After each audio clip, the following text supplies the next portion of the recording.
नमस्कार, स्वागत है आपका हिमाचल न्यूज 24/7 में और मैं हूं आपके साथ आंचल मुंगिया। हिमाचल प्रदेश के 50 वर्ष के स्वर्ण जयंती समारोह का आयोजन स्थानीय बचत भवन में आयोजित किया गया, जिसमें विभिन्न प्रकार के सांस्कृतिक कार्यक्रम प्रस्तुत किए गए और हिमाचल की उत्पत्ति गाथा से भी विस्तृत रूप से अवगत करवाया गया। इस अवसर पर विभिन्न विभागों के उच्च अधिकारी व स्थानीय प्रबुद्ध नागरिक उपस्थित रहे। अपने अध्यक्षीय संबोधन में उपायुक्त चंबा डीसी राणा ने विस्तृत रूप से जानकारी देते हुए कहा कि आज की इस मंगल बेला पर यह जानना भी आवश्यक हो जाता है कि इस प्रदेश में कब से मानव जाति रह रही है और किस प्रकार इस प्रदेश का गठन हुआ। उन्होंने कहा कि हिमाचल का इतिहास उतना ही प्राचीन है जितना कि इस धरती पर मानव जीवन का अस्तित्व है। 50 वर्ष मना रहे हैं, उस अवसर पर आप सभी का प्रदेश सरकार की तरफ से, जिला प्रशासन चंबा की तरफ से आपका हार्दिक अभिनंदन एवं स्वागत।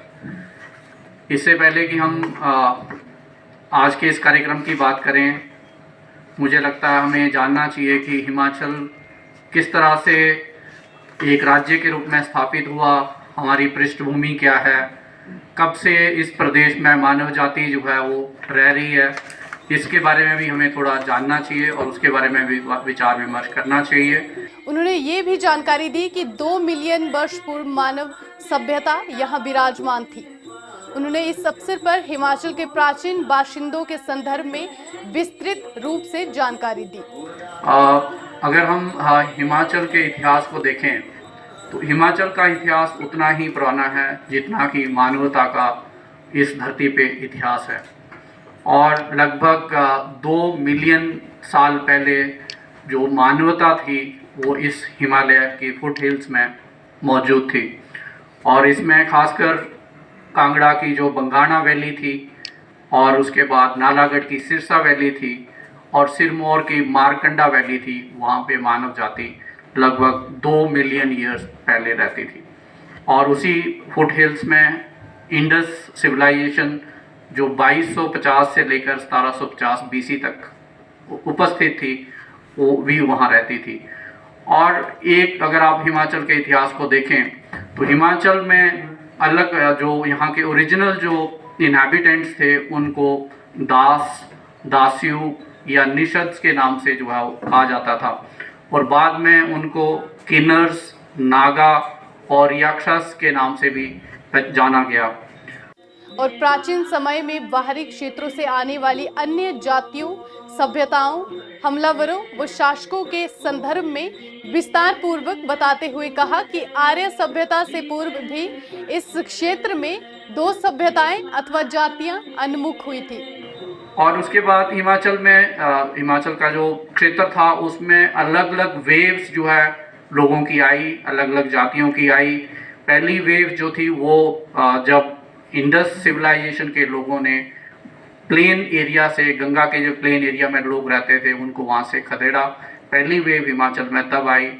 उसके बाद सेकेंड वेव जो है मंगोलॉयड पीपल जो है लोग यहाँ पे आए जिनको भोटा और किरता के नाम से जाना जाता है और तीसरी जो वेव थी वो आर्यन के थी, हिमाचल में आई जो सेंट्रल एशिया से आई। तो ये 3 वेव्स के डिफरेंट तरह के लोग जो हैं हिमाचल में आए और उन्होंने निवास किया।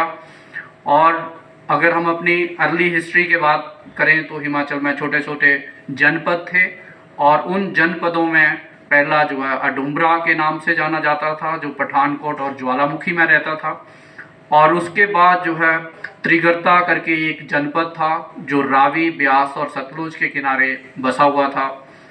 कलूटा जिसको किलिता किंगडम के नाम से भी जाना जाता था, ये किंगडम जो है कुल्लू वैली में स्थापित था और उसके अलावा एक कुलिंदास करके एक और जनपद था जो कि शिमला और सिरमौर वैली में ब्यास, सतलुज और यमुना के किनारे बसा हुआ था।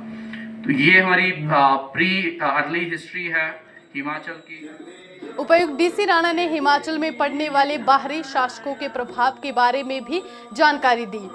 मौर्य वंश के शासकों द्वारा बौद्ध धर्म के प्रचार सम्राट हर्ष के अतिरिक्त उन्होंने जानकारी देते हुए बताया कि राजस्थान में राजपूतों का शासन था। ये राजपूत आपस में लड़ते रहते थे। आपसी लड़ाई में जो लोग हार जाते थे वे हिमालय की ओर बढ़ जाते थे और वहां अपने राज्य स्थापित कर लेते थे। इस संदर्भ में उन्होंने मुख्य तौर पर कांगड़ा, नूरपुर, सुकेत, मंडी इत्यादि रियासतों का भी उल्लेख करते हुए कहा कि उस काल में इन राजपूत शासकों ने यहाँ अपना आधिपत्य जमा लिया था। उसके बाद बाहरी प्रभाव जो है हिमाचल में पड़ने शुरू हुए। पहला प्रभाव जो है वो गुप्ता एम्पायर से शुरू हुआ और गुप्ता एम्पायर में खासकर जो अशोका थे, जो कि चंद्रगुप्त मौर्य के ग्रैंडसन थे, उन्होंने यहाँ पे बौद्ध धर्म का जो है वो इंट्रोडक्शन शुरू किया, उसका प्रचार हुआ। उसके बाद हर्षा जो है उनके समय भी हिमाचल में जो है उनका प्रभाव रहा। हर्षा के जो डेथ थी वो 647 एडी में हुई और उनकी मृत्यु के बाद जो है जो राजस्थान और उसके आसपास के जो इंडस प्लेन के जो एरिया थे वहाँ पे राजपूतों का दबदबा रहा। राजपूत आपस में लड़ते रहते थे और उनके लड़ने से जो लोग हारते थे वो लोग जो है हिमालय की तरफ बढ़े और उन्होंने अलग अलग राज्य यहाँ पे स्थापित किए, जिसमें मुख्य तौर पे कांगड़ा, नूरपुर, सुकेत, मंडी, पोर्ट कुटलैहर, बंगाल, बिलासपुर, नालागढ़ इत्यादि शामिल हैं। उन्होंने मुगल प्रभाव के बारे में भी प्रकाश डाला। विशेषतया मोहम्मद गजनवी के 10वीं शताब्दी में पहाड़ी क्षेत्रों में जो आक्रमण किया और अपना एकाधिकार किया और तैमूर व सिकंदर लोदी के विषय में भी उन्होंने जानकारी दी। उन्होंने मुगल साम्राज्य के पश्चात महाराजा संसार चंद के 50 वर्ष के शासन के संदर्भ में भी जानकारी दी थी। इस मुगल जो हमारा राजपूत पीरियड था, राजपूत पीरियड के बाद जो है यहाँ पे मुगलों का जो है वो प्रभाव दिखा। मोहम्मद गजनवी ने कांगड़ा में जो है वो 10वीं शताब्दी में जो है खासकर जो हिमाचल के जो लोअर हिल्स थे वहाँ पे उन्होंने जो है वो आक्रमण किया, उस क्षेत्र पे अपना एकाधिकार स्थापित किया। उसके बाद तैमूर, सिकंदर लोदी, इन्होंने भी हमारे जो लोअर हिल्स थे वहाँ पे काफ़ी लड़ाइयाँ की और हमारे क्षेत्रों को कैप्चर किया। और जब मुग़ल साम्राज्य ख़त्म हो गया तो मुग़ल साम्राज्य के ख़त्म होने के बाद कांगड़ा में हम सभी जानते हैं कि महाराजा संसार चंद ने काफ़ी लंबे समय तक राज किया और लगभग 50 साल से ज़्यादा उन्होंने अपना राज वहाँ पे स्थापित। उन्होंने वर्तमान में प्रदेश की उन्नति, तरक्की और विकास के संदर्भ में विस्तृत जानकारी देते हुए आज के इस महापर्व को स्मरणीय बनाने में पूर्ण रूप से अपनी अहम भूमिका निभाई है।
हिमाचल न्यूज़ 24/7 के लिए चंबा से जितेंद्र मेहरा की रिपोर्ट।